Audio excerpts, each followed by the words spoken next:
Hello ladies and gentlemen, Panther here, and today we're taking a look at Batman Arkham Knight. Now, this has been a game that everyone's been waiting for, and if the forums are to be believed, it's not a very well made game. I'm not seeing any evidence of that right now, anyway. But, so what is this game all about? Well, it is a game that interrupts you with a lot of dialogue.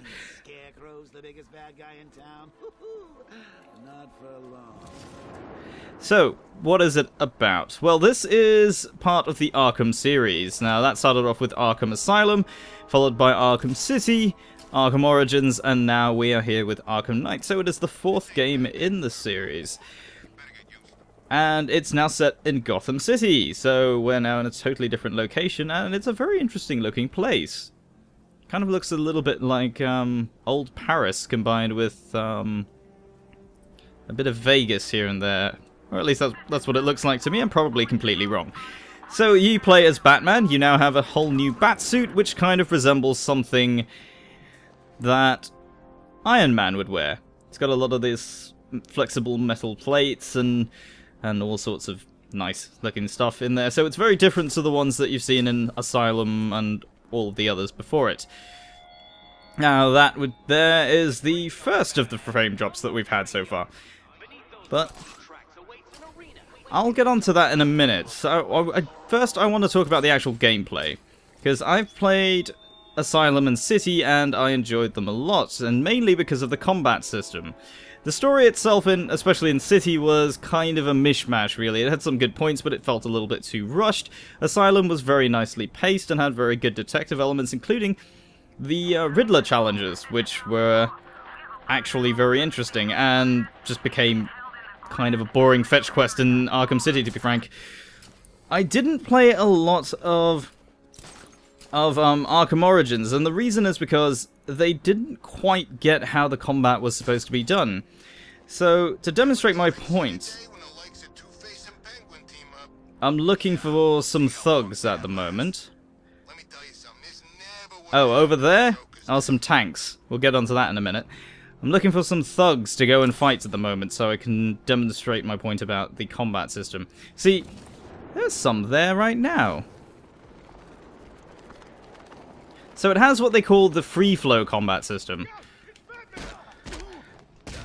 which is a system of rhythm-based counters and strikes with a bunch of combos as well. And of course mixed gadgets in between, because after all you are Batman.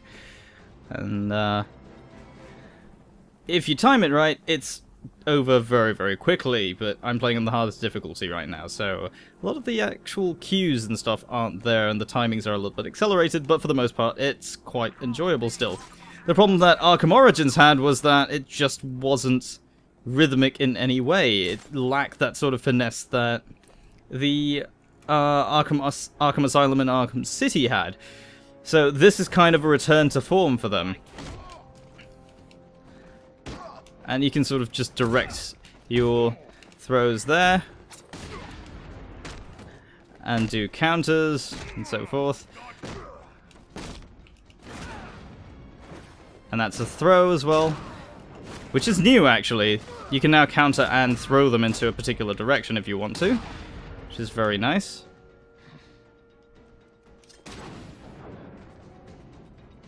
And of course the quick batarang there. The controls are very familiar, actually. If you've played the previous Arkham games, they're very familiar. In fact, they're quite intuitive. Like, nothing seems to be weird or out of place, but they've streamlined it a little bit, so now you don't have to kind of point in the direction and fire the batarang off. It's now a very quick thing that targets the biggest threat. In most cases, that's the one that's charging at you, and it'll attack that first, which is very, very nice. But there is one more thing that's been added to this game recently, and that is the Batmobile. I need to go back to the bridge to bring the Batmobile onto Miyagani Island. And yes, to do that, we need to go somewhere, which will give me a chance to show you the map. So, this is the map of Gotham City, and it's kind of the same size as Arkham City, but it's a bit bigger. I would say it's about maybe 20% larger. But it feels a lot larger, mainly because the buildings themselves are really closely packed together. The problem with Arkham City is that a lot of the architecture was very, very similar, so flying around the city seemed a bit samey after a while, but flying around Gotham City gives you a lot more of a challenge because the buildings are all different sizes, different shapes, and there's lots of different places to fly in between and grapple from. So it feels a lot denser packed than Arkham City was, which is quite nice. And of course, goes without saying that it is much larger than Arkham Asylum was. So we need to go back here. I'm just going to put a custom waypoint down if I can.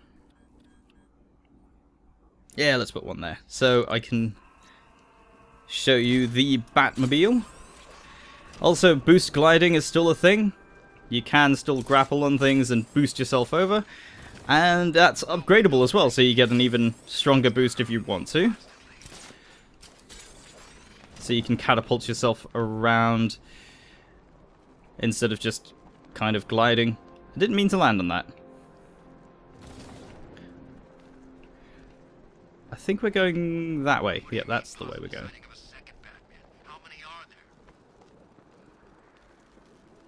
So, yes, the map is quite expansive. Now, graphically, it's definitely a lot better looking than Arkham City, Origins, or definitely better than Asylum. You'd hope so, wouldn't you? But yeah, it's definitely a lot better looking than the previous games. Not enough to really justify the kind of on and off performance that you get in this, I will say.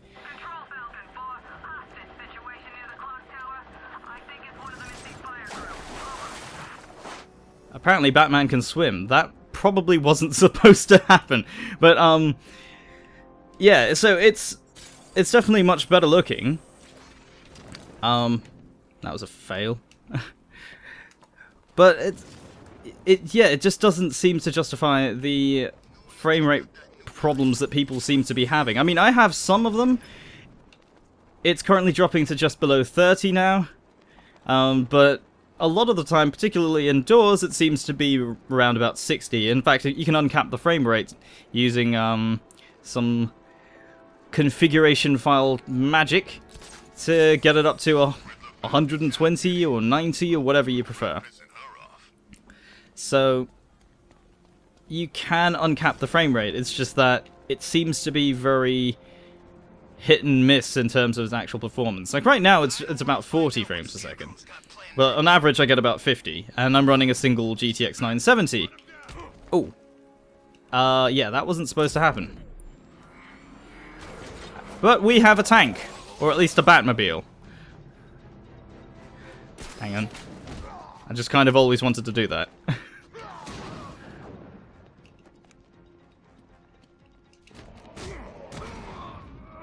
You can actually defeat most standard enemies by just countering them if you really want to. So this is the Batmobile, and straight away there's frame rate issues. So we have an afterburner, as we would, and controls are actually kind of nice. Like, you wouldn't expect it, but it does handle very, very nicely.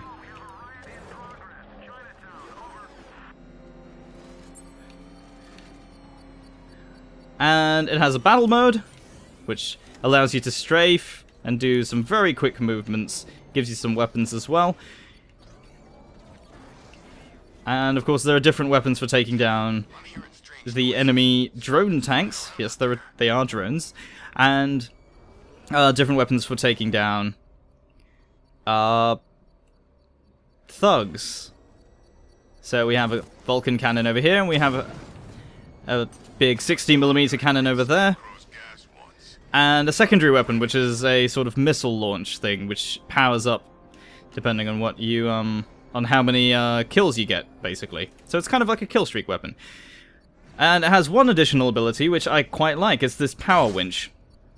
So there are certain puzzles in the game. This is actually one of the side objectives, which involves these explosives that we have to defuse. So, in some cases, this winch can function like a power cable. So you can use the engine to rev up and generate power. Or you can just use it to pull things. In this case, we can't do that right now because we're not supposed to pull that out of the ground, but normally you can. And you do have to solve some puzzles that way, which is quite nice. Right, sir. Connection established. As expected, sir, a small drone force has been deployed to stop you. And of course we get attacked immediately, and I can show off a little bit of the combat with... Now of course, this is not a game about brute force, it's all about finesse. So dodging, like I just failed to do there, is more important than simply being able to deal out the damage. Because it rewards you as well. If you don't take a hit, you get to use your missiles, which are basically instant killing death machine things, which is quite nice. Confirmed strike on target.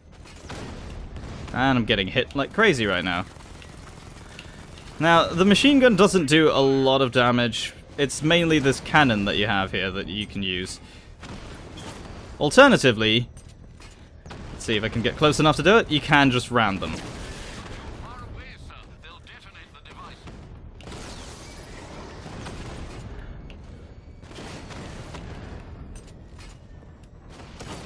Of course, we do have to stay in this area. But thankfully, not all of the missions are like this. Most of them take place in kind of dynamic areas, I guess. There's a lot more movement involved. This is just one of the side missions, thankfully. Which, while not particularly inspired, is not exactly the weakest point of the game either. Alpha targets hit a drone.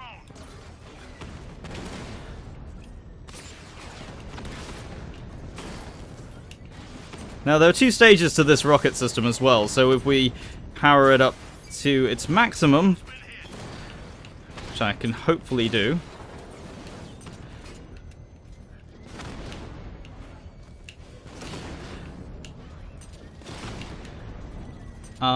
we'll get to fire. Armor still intact.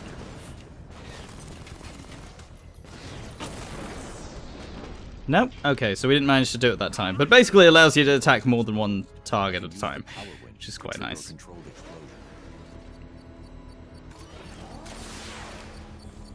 That's not what I meant to do.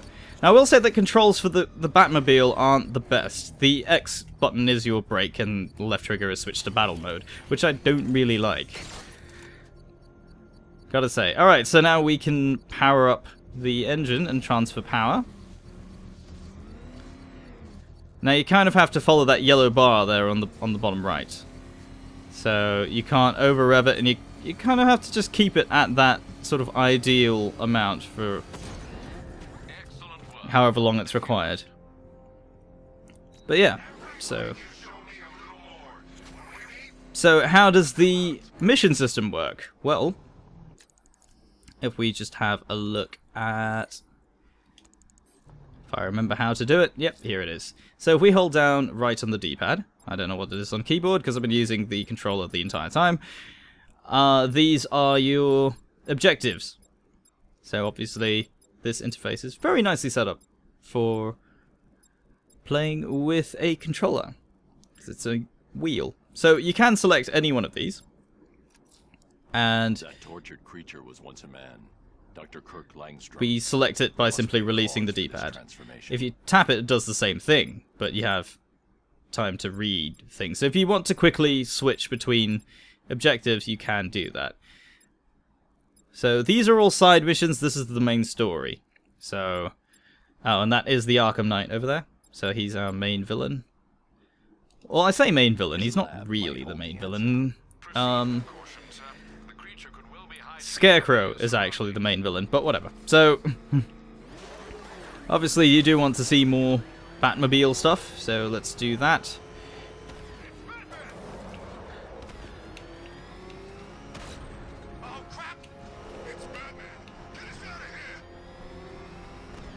But overall, it's not a bad looking game, really.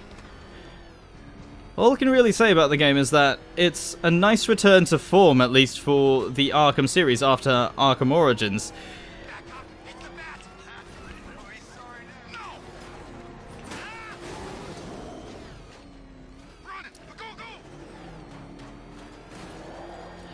And certainly has a lot more content in it. However, yes, the performance is a problem, and I do actually want to talk a bit about the performance, so let's just get out of the Batmobile for now.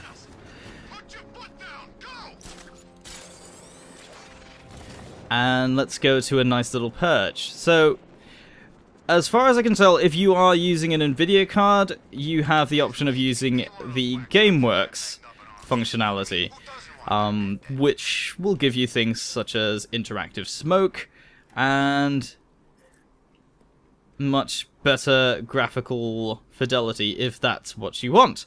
Unfortunately, most of the GameWorks stuff is still in beta, as we've noticed with games such as The Witcher 3. When Hairworks was introduced, you can lose up to 20 frames a second by simply switching it on. Hence why I've actually opted to switch it off. Even though it looks really nice, I didn't want to have it on. And it's the same deal with Arkham Knight. Most of the GameWorks stuff will cut your frame rate pretty much in half if you switch it on. Unless you have a very, very powerful machine.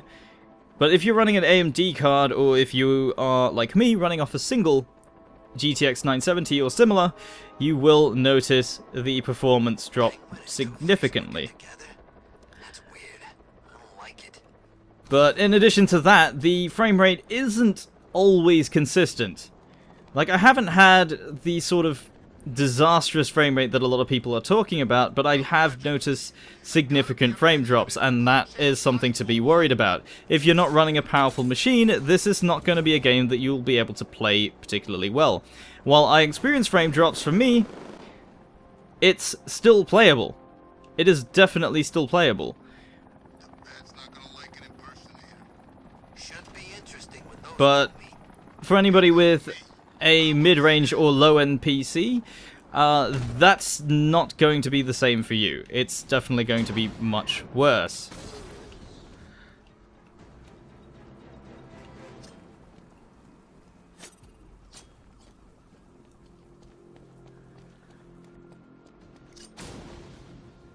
I didn't actually need to chase him down. But is it any good? Well, it's a Batman game that's actually fun to play. I mean, I enjoyed Arkham Asylum, I enjoyed Arkham City, and I didn't enjoy Arkham Origins. So I'm very happy that Arkham Knight is actually playing as well as it does. The missions, for the most part, seem fairly interesting, and there are definitely a lot more features. There's a lot more melee combos, and in fact, Catwoman in the game is also a tag team character, so you can actually do tag team combos and takedowns, which is very, very nice. And it still looks pretty good. So, for me, there's nothing much more that I could ask from this game other than slightly better performance.